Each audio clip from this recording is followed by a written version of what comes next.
मैं ओमवीर सिंह आपका triple C family में स्वागत करते हैं और मैं फिर आपके बीच में आया हूं और जब भी आता हूं तो कुछ ना कुछ लेकर आता हूं।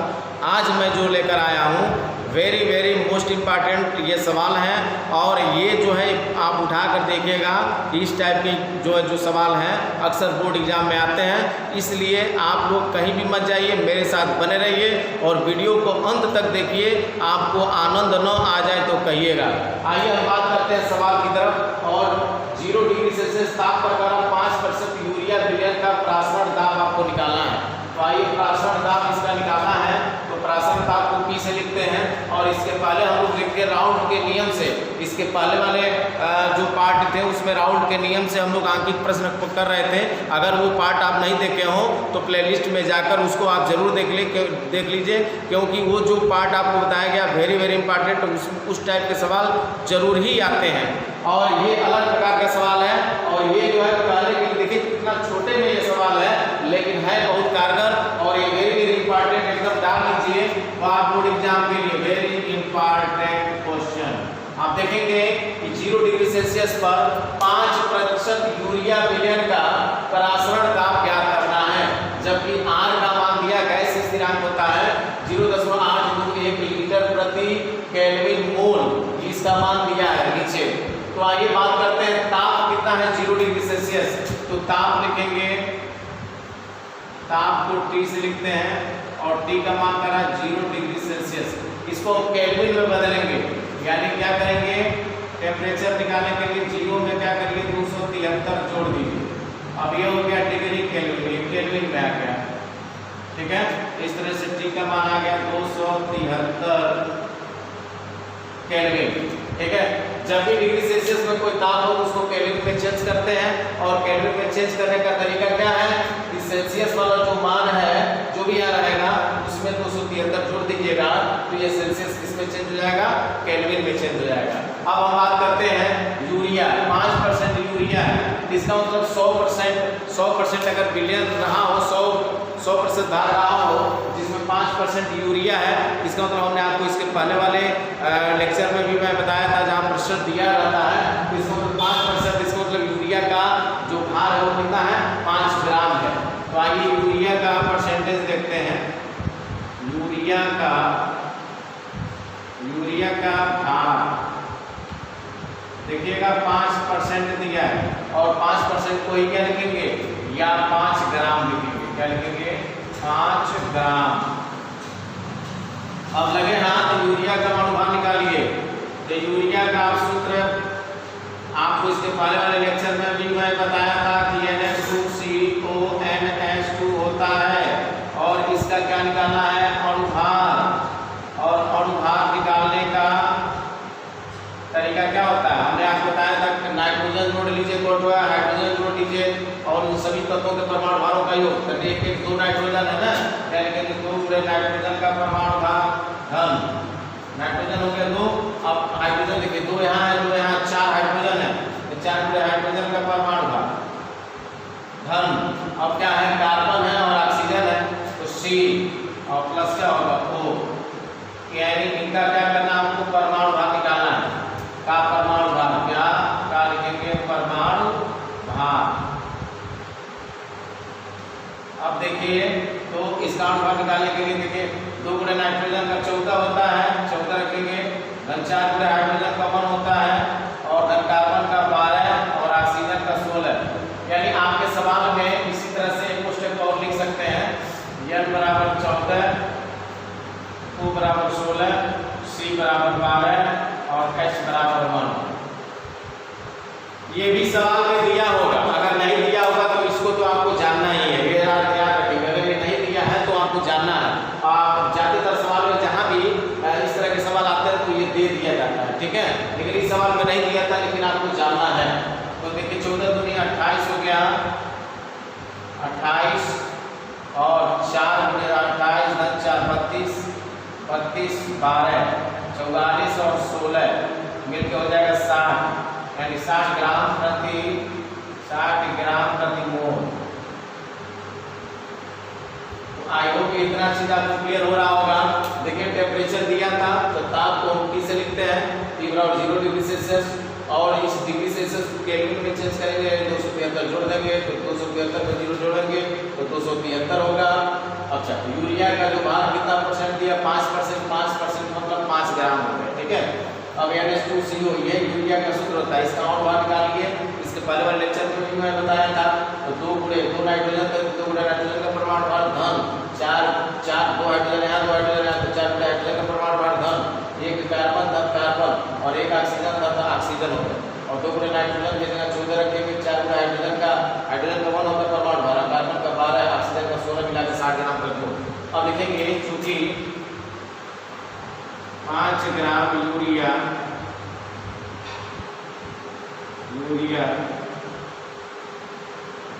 बिलियन में उपस्थित है, बिलियन में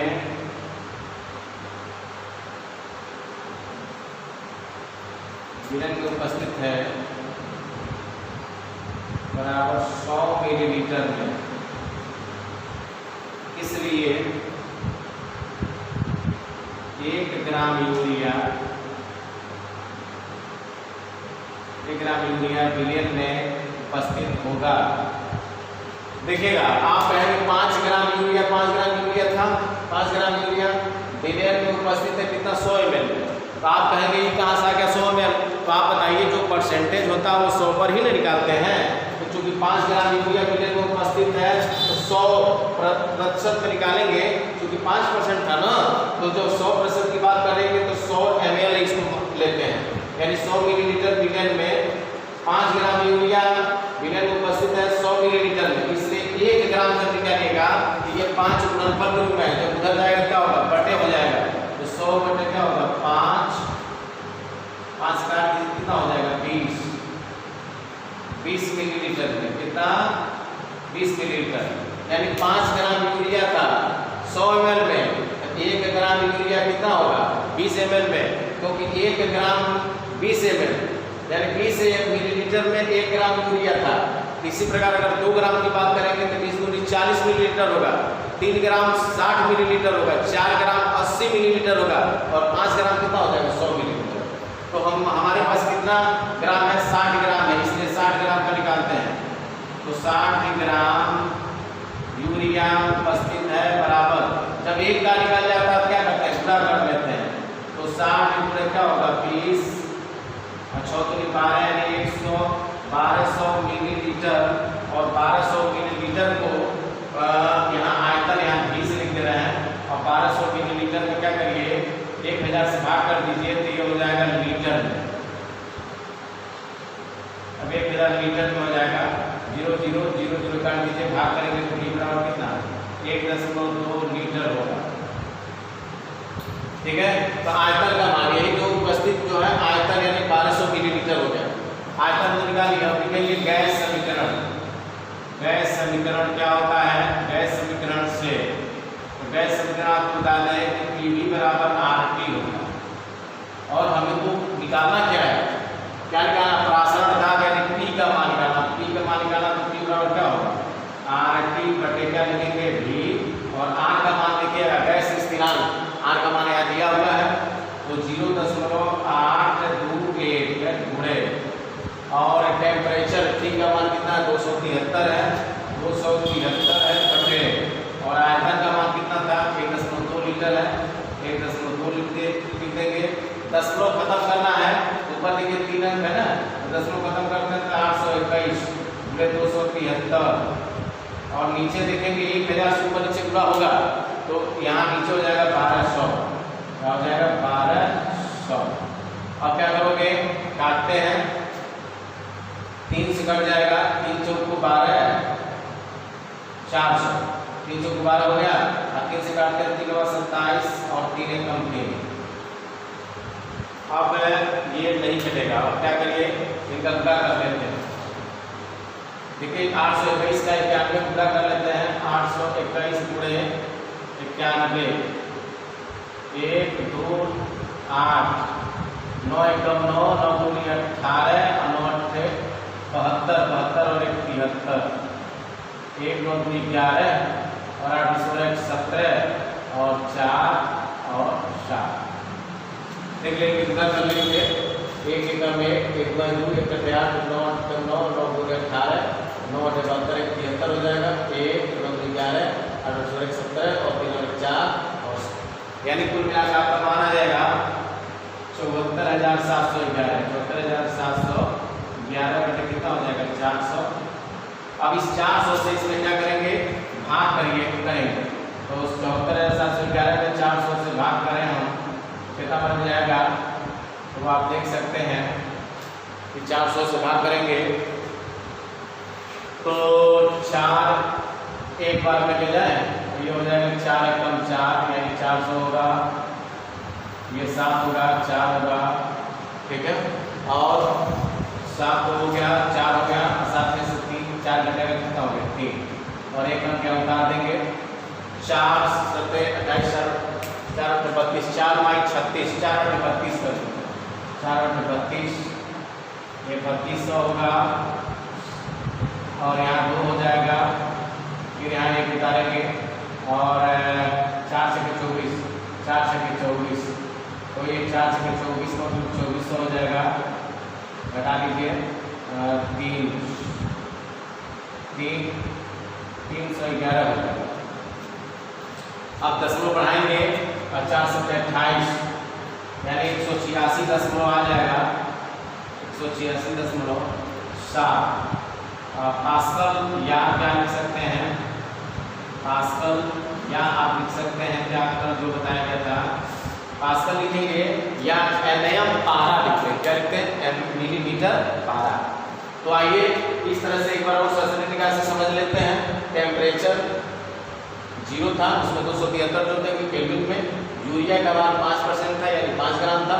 अब यूरिया काउंट बार आप 60 ग्राम डाल ही रहे हैं, लेकिन चूंकि 5 ग्राम जितना परसेंटेज रहेगा 5 ग्राम यूरिया मिलियन उपस्थित बराबर 100 मिलीलीटर, जैसे 100% 100 पर मानते हैं ना, तो 100 मिलीलीटर, इसलिए 1 ग्राम जब निकालेंगे तो ये 5 गुणनफल रूप में इधर जाएगा, क्या होगा बटे, इसका मतलब कितना हो जाएगा 20 ml हो, कितना हो गया 20 ml। अब जब 1 ग्राम का 20 ml तो 60 ग्राम के 60 से गुणा, जैसे 1 कलम का दाम 5 रुपया तो 10 कलम का दाम तो 10 बचे 50 होता है।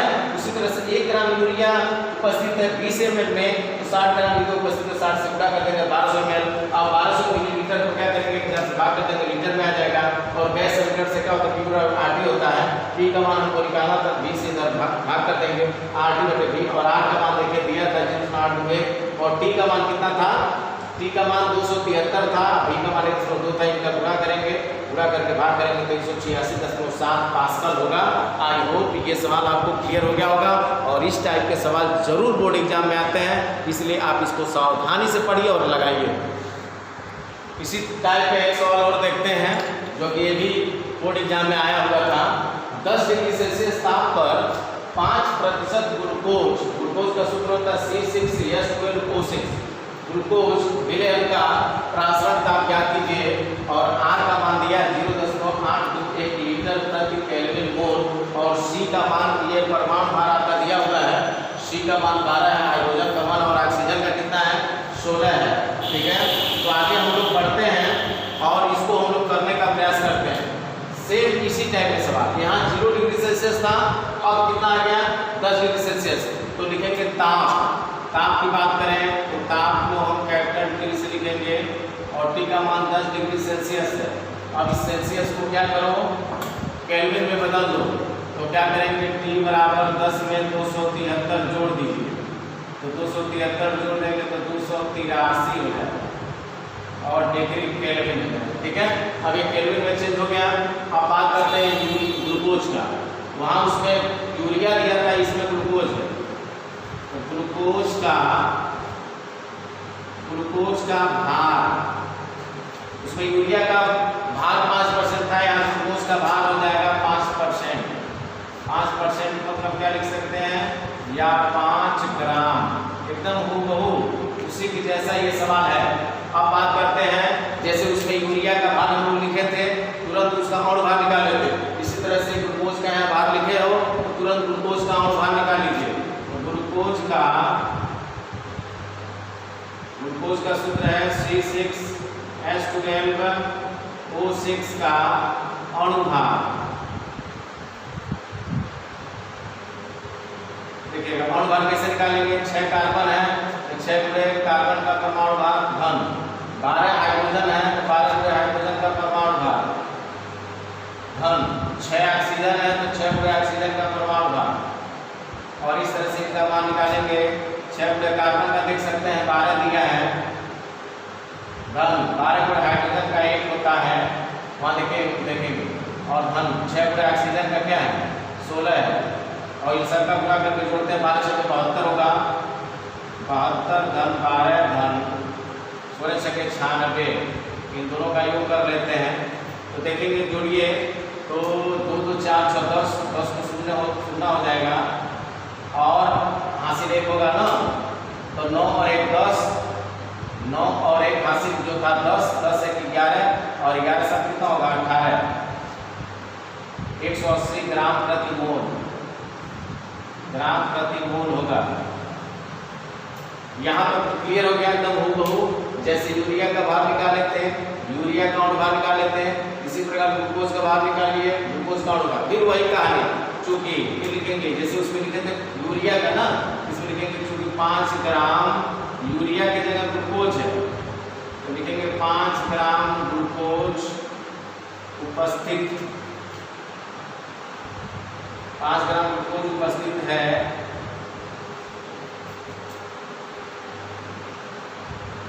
बिलियन, चूंकि 5 ग्राम ग्लूकोज उपस्थित है मिलियन में बराबर कितना 100 मिलीलीटर में, क्या कितना में 100 मिली, क्योंकि परसेंटेज 100 पर ही निकालते हैं इसलिए 1 ग्राम की बात करते हैं। तो जब 1 ग्राम ग्लूकोज की बात करेंगे एक गुणनफल रूप में है ना, इधर आगे बटे हो जाएगा तो 100 बटे हो जाएगा 5 और इसको काट दीजिए हो जाएगा 20 मिलीलीटर। अब कितना है इसलिए कितना ग्लूकोज है 180 ग्राम है इसलिए 180 पर निकाल लीजिए, 180 ग्राम पर निकालेंगे क्योंकि इससे पहले यूरिया 60 ही आया था ना या 60 ही था तो यहाँ 60 रखे थे, यहाँ 180 पर निकालेंगे 180 ग्राम ग्लूकोज उपस्थित है मिलियन में बराबर क्या है 180 से इसमें पूरा कर देंगे, 180 पूरे क्या होगा 20 और पूरा करेगा डाल 3600 मिलीलीटर। ये आयतन है, आयतन आ गया कितना, आयतन का मान आप देखेंगे आयतन को भी से लिखते हैं 3600 मिलीलीटर है। एक काम करते हैं 3600 में क्या करो 1000 से भाग कर दो, अब ये लीटर में हो जाएगा, डबल जीरो काट दीजिए, अब 10 से भाग करेंगे तो ये 3.6 लीटर होगा, 3.6 लीटर। ठीक है, आयतन क्लियर है। अब आयतन क्लियर देखिएगा तो लिखेंगे गैस समीकरण, लिखेंगे गैस समीकरण से, गैस समीकरण क्या होता है Pv बराबर किसके RT, इसमें भी दाब ही निकालना है, प्रासरण दाब निकालना है, P का मान चाहिए आपको, P बराबर क्या होगा RT बटे हो जाएगा V और R का मान आप देख सकते हैं, R का मान कितना है 0.821 821 गुणे T का मान देख सकते हैं 283 है, 283 हो गया बटे V का मान देखिए, V का मान 3.6 है। अब ये 100 1000 से गुणा कर दीजिए तो दशमलव खत्म हो जाएगा, ऊपर हो जाएगा 821 गुणे 283 बटे नीचे आपका 2 शून्य बढ़ जाएगा 3600 हो जाएगा। ठीक है, अब इन दोनों का गुणा करके भाग करेंगे तो 64.539 पास्कल आएगा।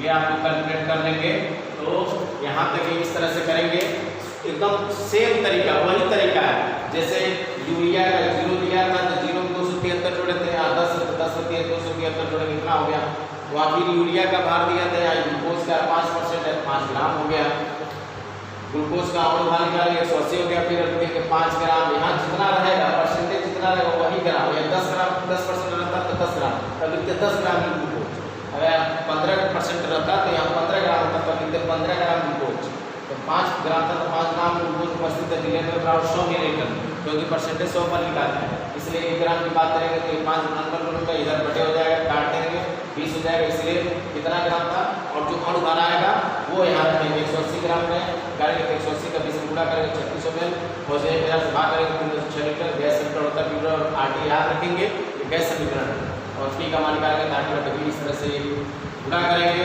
आर का मान रखेंगे, टी का मान रखेंगे, वी का मान रखेंगे, कैलकुलेट करेंगे 64.539 और दाब प्रासरण दाब है ना तो पास्कल लिखिए या न्यूटन प्रति मीटर स्क्वायर लिखिए या mm पारा भी लिखते हैं।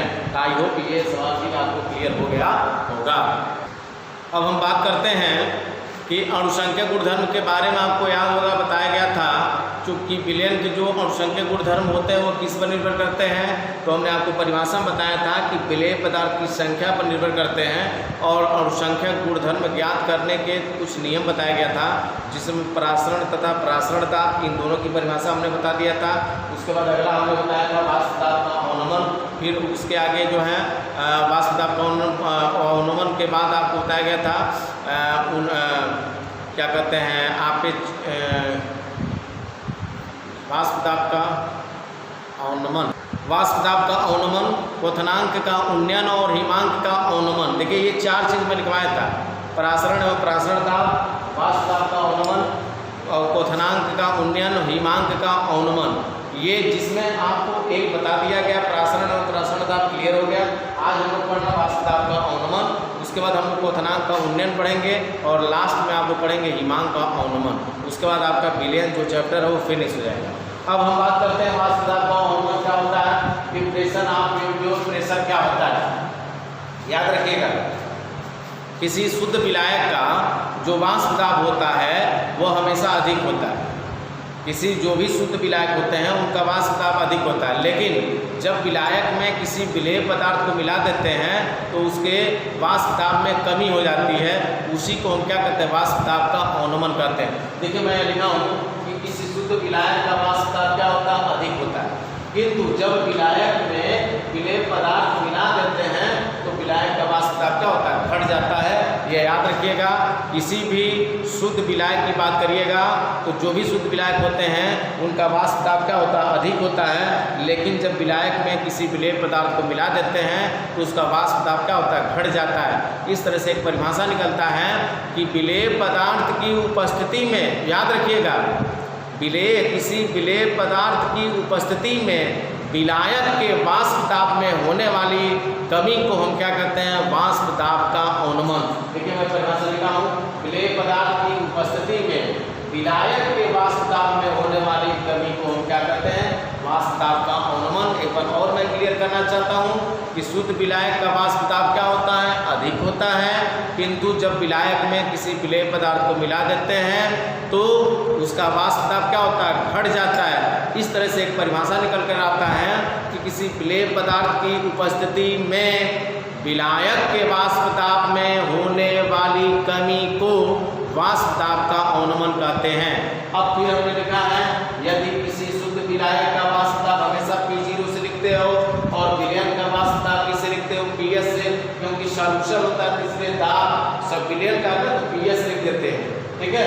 तो यदि किसी शुद्ध विलायक का वाष्प दाब P0 विलयन का वाष्प दाब PS हो तो वाष्प दाब का अवनमन बराबर विलायक का वाष्प दाब माइनस क्या होता है विलयन का वाष्प दाब, और विलायक का वाष्प दाब को P0 से और विलयन का वाष्प दाब को PS से।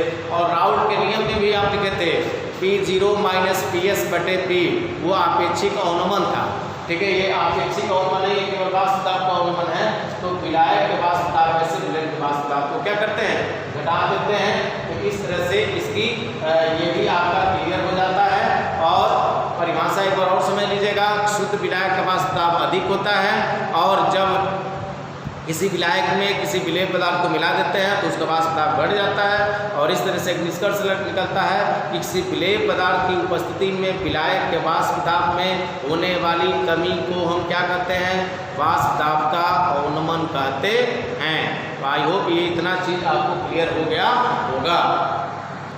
अब अगला हेडिंग आता है राउल्ट के नियम से अणुभार की गणना, और इसको सामान्य वे में समझते हैं, बड़ी आसानी से बड़े प्रेम से आपको बताएंगे और कहीं आपको दिक्कत नहीं होगी। ध्यान से देखिएगा राउल्ट के नियम से अणुभार की गणना क्या करोगे भाई, तो आइए बात करते हैं। सबसे पहले राउल्ट का नियम क्या होता है, तो किसी विलयन के वाष्प दाब में जो आपेक्षिक अवनमन होता है वो विलेय के मोल प्रभास के बराबर होता है। और हमने लिखा था कि हमने लिखा था राउल्ट के नियम से ये जानिए राउंड के नियम से क्या होता है सूत्र, आपको याद होगा कि P0 माइनस PS बटे किसके होता था, P0 बराबर किसके, n अपान small n plus capital N। किसी विलेन के वास्तुता में जो आपेक्षी कवन होता है वो विलेन के मोल प्रवास के, यही मोल प्रवास का सूत्र या मोल अंश होता है, n अपान n प्लस कैपिटल N। याद करिए, ये मैं आपको बता चुका हूँ राउंड के नियम, अगर आप नहीं देखे हैं तो प्लेलिस्ट में जाकर उसको देखिए, वेरी वेरी इंपॉर्टेंट है। अब हम बात करते हैं, लिखेंगे अति तनु विलेन के लिए, अति तनु विलेन के लिए, विलेन के लिए विलेय के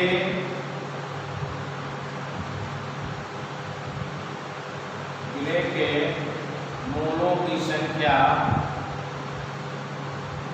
विलेय के मोलों की संख्या को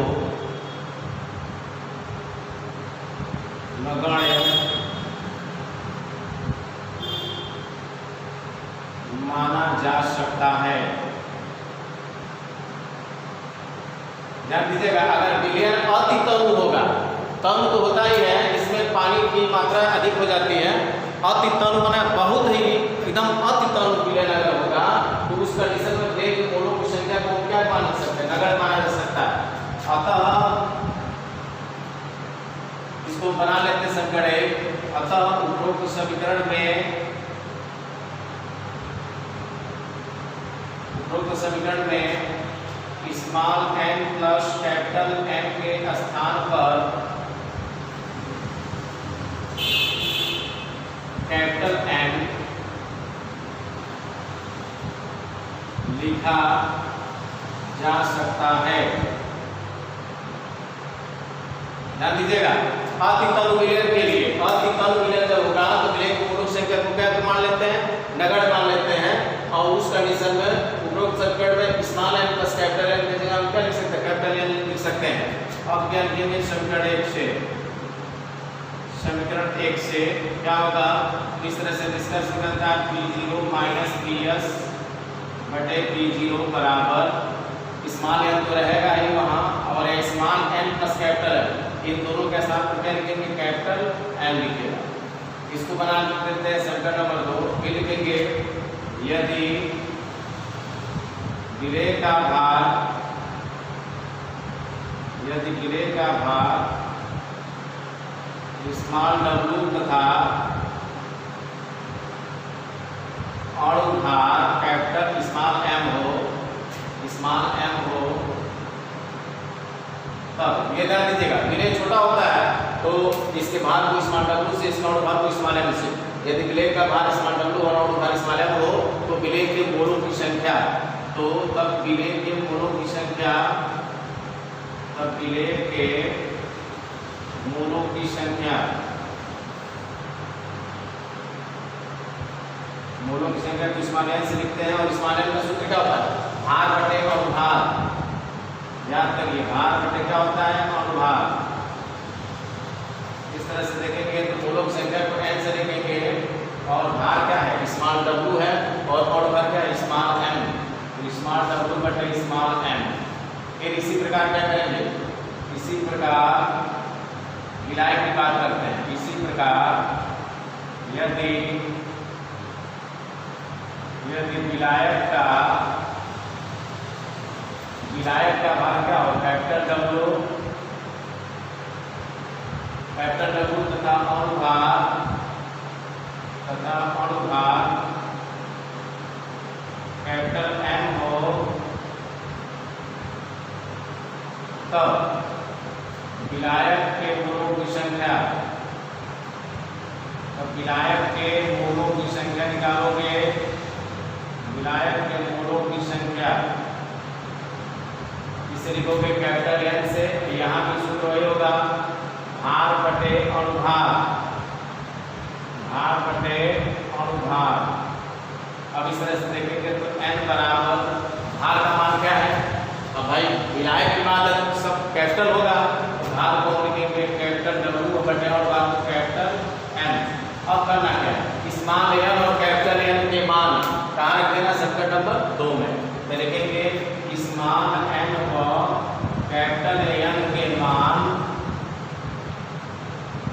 समीकरण 2 में रखने पर समीकरण 2 में रखने पर समीकरण 2 में रखते हैं तो P0 माइनस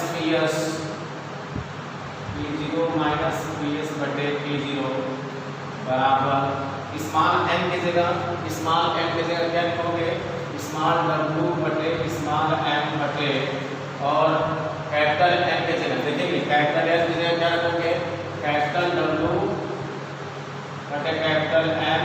इस तरह से ये वाला मान ऊपर चला जाएगा तो मान निकल कर आएगा P0 माइनस PS बटे P0 बराबर हो जाएगा कैपिटल M स्मॉल W बटे कैपिटल W